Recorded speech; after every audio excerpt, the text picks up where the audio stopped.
Zgjedhjet e parakohshme parlamentare të mbajtura dje në Kosovë kanë regjistruar pjesëmarrjen më të ulët të qytetarëve në 5 ciklet të fundit zgjedhore. Sipas të dhënave zyrtare, në procesin e djeshëm zgjedhor, votuan vetëm 36.88% e qytetarëve me të drejtë vote, duke shënuar nivelin më të ulët të pjesëmarrjes në 7 vitet të fundit. Krahasuar me zgjedhjet paraprake, rënja është e dukshme.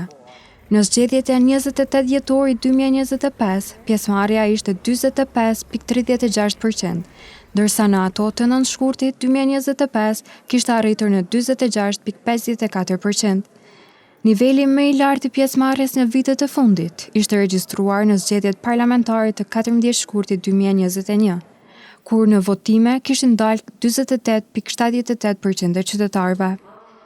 Edhe zgjedhjet e 6 tetorit 2019 kishin shënuar një dalje më të lartë, me 44.56% të elektoratit që kishte ushtruar të drejtën e votës.